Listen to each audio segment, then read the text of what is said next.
So quickly, let's move into the topic, and that is expert witness or expert opinion for the courts. So, Advocate Rohit, can I start with you? Who qualifies to be an expert in medical legal cases? Hello. First of all, let me thank all the ICON organizers for inviting me as an expert. Now, the question which has been asked, the expert depends upon the case given in hand. So, for example, to start with, there was a case wherein an oncologist gave an opinion in a case of gynecology, and that was held that this particular field is not his forte, and so his opinion, even though he was a doctor, MBBS doctor, then acquired further specialization, his opinion was rejected. So in that, rather, there is a recent judgment of National Commission, which has categorically held that forensic expert or forensic doctor cannot be called as an expert in the eyes of law. So in general, what happens is, in many of the cases, forensic expert is called to give his opinion. And so National Commission has rejected this particular practice, and that forensic expert cannot be called as an expert. So it depends upon the medical case from which faculty the case problem has. So Right. therefore, that particular doctor should be the expert. All right. So, Dr. Rajiv Joshi, when you say that the expert has to be in the field, what is the qualification that is necessary for somebody to be called? For instance, a pediatrician is there. There is a case of elite negligence where a pediatrician was treating. Who could be the expert, and what are the qualifications necessary for? So, first let me make a correction. I am not an orthopedic surgeon, I am a pediatrician, and I have recently passed LLB. So that is why the organizers appear to have brought me here. Who is the qualified, for example, a pediatric case is there, then everybody would feel that there is a pediatrician who would be involved in giving the expert opinion. However, suppose there is a pediatric cardiology case, then pediatric cardiologist would be better than a MD pediatrics, or pediatric oncology cases there. The pediatric oncologist should be involved. More than this, what I would say is who has shown a demonstrable expertise in a field should be invited as an expert. So if you have published a book on, say, that topic, that doesn't make you an expert because that book is written by you. But if it is published in a journal, there is a peer-reviewed journal is there, then probably you are considerably more expert than a person who has written the book. So please see to it that the person who is going to be called as an expert has adequate background and demonstrable expertise in the field in which that particular question which is going to be asked is there. Right. So, Dr. Anade, yeah, before you respond, I'm going to ask you another question. Very interesting thing that author of a book is considered an expert. And I remember a case in which Dr. Praful Desai had written a book on breast cancer. And the complainant said that whatever is written in the book, he has not followed himself. So you must be remembering that case. Yes. So your comments on that. No, I remember that very well, but the way I remember the defense was entirely different in Sir's case. Though what was said was they were saying that he should have been present there and at that time. And Sir was there, which the patient's relatives, etc., didn't know. Right. So he was the expert in his case in that sense. Perfect. Can I ask? Yeah, please go ahead. See, whenever a government committee is established for experts, I mean, it's open to both of you. Are there any written norms as to who should be the experts? Because what happens today is anybody who's employed by the government in the jurisdiction of that particular court, for example, state government would decide who will be the experts. Is there a written document? No, all of us must be knowing that in criminal medical negligence cases, the judgment of Jacob Matthew is very clear that unless and until there is an expert opinion, a doctor should not be arrested. Now what happens is, who is an expert? Now the police has only remedy that they refer the matter to particular government hospital, or like Pune Sassoon General Hospital. And so they have their own committee of different HODs. and they consider it as an expert committee. But who should be an expert, who cannot be an expert? There is no such law in my opinion. So I think this is the gap which should be filled as far as possible. Okay, I will give little more inputs because very recently I have filed a case regarding violence against doctors. And in that regard, there has been a discussion in the court regarding this expert committee and what is required to be done. So we have studied this in great length, and I can share with you that Medical Council of India has published a document in 2013 or 14, maybe whatever, 1 or 2 years here and there, in which they have given a list of requirements of an expert committee and what expert committee is required to do. Okay. So if you can access a Medical Council of India document on website, you will be able to get all that document. I cannot spend time discussing all that. In addition to that, in 2013, there is an article from Indian Journal of Surgery. So that is also accessible on website. And in that article gives you 13 or 14 points for expert committee. So who can be in the expert committee, what the expert committee should do. And both these documents specifically say that expert committee should give clear opinion whether there is negligence or not, or whether standard practices have been followed or not. So these two documents are very important, and you should be able to access those on website. So that is how the expert committees are formed. Now, as of today, 2011, Maharashtra state government has promulgated a GR in which they have formed an expert committee of 6 people in every district. Now, that committee contains 1 person from Medical Council of Maharashtra Medical Council. Now, what has happened is in 2014, there was another GR which said there will be 4 members in the expert committee and there will be 1 person of forensic science. But they removed Maharashtra Medical Council expert from that. So that is where the situation lies. MMC is fighting with government that we should be there, we are not invited, and government is saying that you are not required. But expert committee is formed by the government in each district. That is most important. Right. So the next question is, supposing I have been invited to be a part of as an expert witness, is it compulsory for me to accept that, or it is not necessary? See, I will mark the difference. If suppose you are the plaintiff or the defendant, whoever may be, then it is your choice whether to lead evidence or not. So whether you want to be witness in your own case. But whenever there is a witness summons issued, you have to follow it. So whoever may be the person in India, whoever his post in government or whatever it may be, if the witness summons is issued, it has to be obeyed. Right. You don't have any choice that I can't come unless there are exceptions like you are bedridden or like that. Otherwise, you can't deny. So if the witness is called and given summons, is he compensated for the time? Can he make charges for his appearance? That is called as witness bhatta in Marathi or in Maharashtra. But the charges are, like few hundred rupees or like that. But No, not even 100, 40 rupees. But in some cases, now courts on their own do ask the party who are calling the witness to compensate the Right. Now, supposing one of you is part of an expert committee and you are supposed to make comments, what are the limitations? What should you limit your comments to? What you should be careful about not including or including? Is there some guidelines on that? I think I'll just say one thing. All the doctors nowadays are used to preparing slides the night before the presentation. So Right. if you're called as an expert, the rule number 1 is please go through the entire case document thoroughly.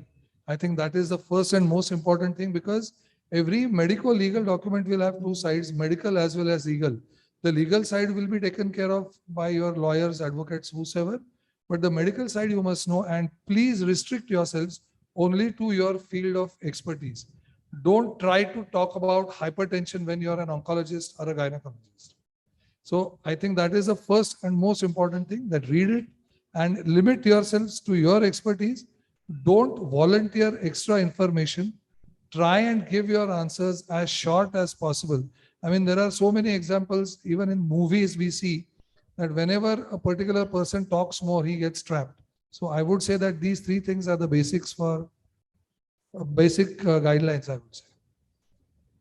Rajiv, okay. So let us say that now you have agreed to be an expert, or you've got someone from the court and you appear in the court. Do the courts give preference to a doctor who's appearing as an expert? So if they have a list of 15 cases, will they expedite and take that person's case first, or what? Is there any Now, such? in courts, if the doctor has been called as a witness, so for example, in motor accident cases, or suppose wheel is under challenge and doctor who has given certificate, he has been called. So the nowadays court gives preference to doctor, and all other cases are kept aside and doctors are given preference. Supposing the request has come from another state, is it possible for the expert to request for a online opinion instead of being present in person? No, in these days, I have seen that 2-3 witness sessions were conducted online. Right. When general, it is all the discretion of that particular court whether to accept it or not. Okay. Okay. So it's up to the court to decide. Yes. I think during COVID period, this was being followed fairly regularly. I don't know what the law is behind. Right. In fact, he was telling me one such incidents that someone else, a lawyer on the panel, opined online and it went in favor of some. As an expert, you might also be asked to prove or give supporting evidence, like you said, a book. What should be an expert ready with to support whatever statement he is making? So the expert should be able to show that he is an expert. That is first thing. So it is a demonstrable and provable document, something like that, because the other side is going to try to prove that you are not an expert. So suppose you are giving witness from for one side, the other side will try to show that you are not an expert. Second thing is you should be very what you can say protective about your knowledge and not give a bias. Don't give a biased opinion for the other side, because they will be able to show that you are a bias.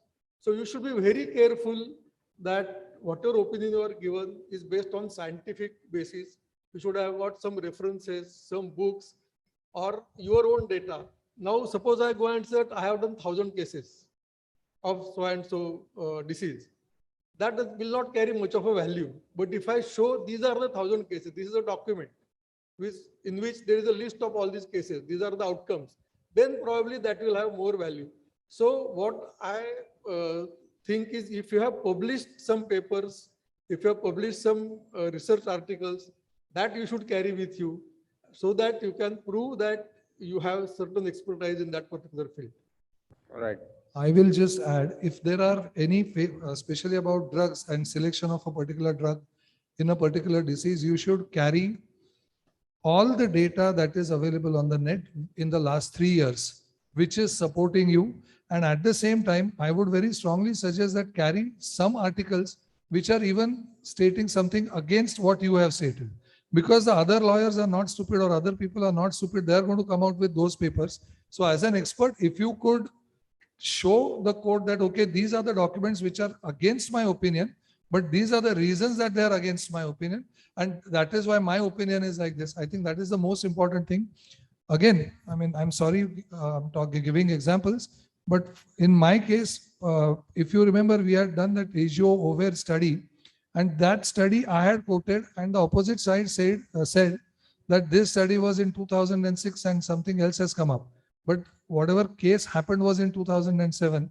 So at that time, we could say that, okay, this is what we have done. Excellent. Excellent. Sometimes after giving an expert opinion, the opposite party will do cross-examination. And supposing you are not sure of the answer, or like you said, the opposite party is showing a textbook, the lawyer is saying, and see, please read this. Is it contradictory to what you are saying? How do you react as an expert when some circumstances like this happen? In cross-examination, generally in consumer courts, very rarely cross-examination are conducted because everything is decided on the filed affidavits. Right. It happens in civil courts where Yes. cross-examination is taken. So if you want to say something, if you want to give some certain explanation, then with the permission of the court, you can certainly give. Because in court, what happens, you have to just answer yes or no. Yes. So that answer, the interpretation will, change the entire merit of the case. Correct. So at that time, generally your lawyer or will certainly take an objection that please record what the witness is saying. Yes. Otherwise, later on at the time of argument, you won't be there to give the explanation. So it is always better to request the honorable court that this is the explanation. Otherwise, it will have some mis.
Cases, it could be that your friend is also an expert from the opposite party. How do you tackle that? In court, it may happen so, but for as you will be standing there as a witness. Yes. So for you, you have to represent whatever questions which has been posed to you. Whoever may be for the other side, your friend, your batchmate. Right. That should not matter at all. Right. Okay. I think science is the key. If you're talking scientifically and if you're talking the truth, see, the expert doesn't have to lie anyway. He just has to opine on what has happened. If you're sticking to science and if you're being very clear about it, I think that should not cause any problems. Any other expert who may come there cannot degrade you in that. Right. So Advocate Rohit already mentioned that usually in consumer courts, it is a sworn affidavit. Whereas in civil or criminal court, it is, cross-examination and giving an opinion. Are there any other differences between medical counsel, consumer court, civil court, and criminal court as far as expert is concerned? Can you repeat the question? Means what exactly? So if I am appearing as an expert, do I have to do something different in medical counsel as opposed to being called by a consumer court or as opposed to be called by a criminal court? Are my responsibilities same? Do I have to behave in a similar manner or it's a different? All are the courts.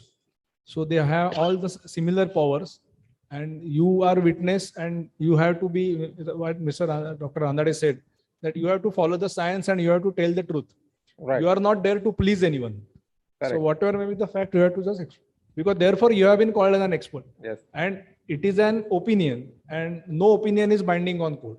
So whatever you may say, maybe favoring someone, maybe against someone, ultimately that will be decided on all the facts of the case put together. Right. So this is very important to understand that even if you are an expert going to court, your opinion is not binding on any court. So you also need not be argumentative with the court or with the advocates. You have to just give your opinion and that's it. If you start arguing, then words will exchange, things may go in different direction. So it is better to keep to your subject and then stop at that. I'll just add 2 points. One, just to continue from what Rajiv has said, we all think that NCCN guidelines are the topmost guidelines. Just remember, the word is guideline, it's not law. So even if you're quoting a guideline, doesn't mean that it is going to be the gospel truth. So as he said, look at the judge, the way he's looking at you, it will tell you where you should stop. And second thing is, about MCI, there is one positive point that most of the people sitting across are doctors. So it is easier to explain things to them, but at the same time, it is difficult to lie. So again, it comes down to science. All right. When we are going to the court as an expert, what precautions should we take to prevent us from being guilty of contempt of court?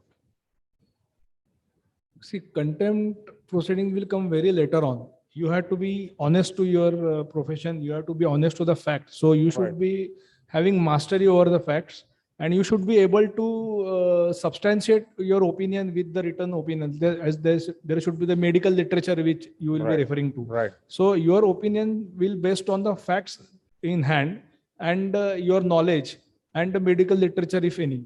And on that basis, you can give your expert opinion. You may be held guilty for contempt of court if you say something adversary in the court, or if you say something blatantly lie to the court. So otherwise, merely because you give some unfavorable opinion, that does not mean that you are committed contempt of the court. Okay. Okay. Is there any instance where an expert opinion has been prosecuted subsequently? No, in my experience, no. No. I think two such cases all across India. I'll try and send it to you all, but only twice the witnesses were warned that they'll be prosecuted, and they were prosecuted. Still, the witness continued the way he was continuing. Okay. So that was like, But that was a different case, obviously. Okay. Okay. It was not a part of that same case. Am I right? That is how it I'm not is. aware, but you cannot, if you antagonize the judge and go on saying something, you should have some decorum when you are in court. You may be a very expert doctor outside, but in court you are a witness, so you have to follow that particular decorum. But can the courts on their own instruct the police in such a case to file an FIR It depends upon against the a facts. I don't know whether that doctor has used some bad words or like that. Then the judge, every judge has power to ask police to arrest any witness, not only doctor, whoever may be the witness. during the proceedings? Yes. So, besides giving the facts of the case, or besides supporting your arguments with published literature, either from a book or a journal, a behavior or being absent while they were supposed to be present, or using unparliamentary language, are these some things that are happening, or do we have to be cautious about It that? happens. Suppose I already said that a witness summons is issued, and if you don't remain present, Yes. then summons will be reissued 2 or 3 times. Okay. Still, if you don't remain present, then warrant will be issued against you, and you will be arrested and Presented in court. bring to the court. So Right, if you have to avoid that, then you should respect the witness summons, and you can ask the court favorable time according to your other thing. Right. Right. I want to ask all three of you, how do the courts differentiate between perjured statement of the witness against an opinion of the witness? See, an opinion can go wrong, but perjury is a crime. It has to be proved that whatever the witness said is totally wrong, and it is against the medical literature, or it is against the facts given. And if it can be proved, then only action for perjury can be taken. So for perjury, again, a separate case will be initiated. Again, that doctor will get right to prove himself. So basically, we need to be very careful while giving expert opinion. Suppose you are found to be having a cup of tea with the party for which you are giving expert witness. Then the opposite lawyer will say that there is some money exchange, and that's why he is giving the opinion. Right. So that may be true, may not be true, but they get a chance. And if a doubt is created about your opinion, then it may not be considered. So better to avoid such things at least few days before and after the Right. hearing is there. No, then suppose I'm defending a case and I call an expert for my benefit, and obviously the expert is going to charge me. Is that charge taken as something that will go against me? Is it inducement? Expert is not supposed to take charge as far as the legal. What about his travel? If case he is- travels by So that first is class? allowed by the court. As you said, 40 rupees is allowed, then 40 rupees should be paid. Nobody should be able to. 40 prove- rupees is the government charge. Nobody should be able to prove that an excess amount was paid to that expert for giving expert opinion. If that is proved, opposite side lawyer is going to sit there and try and find out that this expert is not expert for this particular case. He may be, FRCS, whatever. XYZ No. My qualification. question is different. Suppose I have an expert who needs to go to Delhi to be there for, say, national forum. He has to go by air. Now, if he goes, he travels by first class or business class. Will that be taken as something that will go against you? No, the charges are fixed. You may travel by business class or by second AC, but the charges which are fixed by government will be paid to you. And if the party calling you is paying you off the record, then it may be get paid. If it is caught, then it might have some other So consequences. will that be called as inducement? No, not inducement, because it will be paid after your testimony, and it might be paid. I will say. Right. Thank you very much, the three expert panelists. I think we have run out of time. So there are several other questions that we wanted to do, but it's not possible. Rajiv, can I ask you to give your final comments? I just wanted to thank you for inviting me here and giving the opportunity to talk to this audience. Thank you so much. Thank you very much. Advocate Rohit, Dr. Ranade, thank you very much. Thank you. Thank you very much.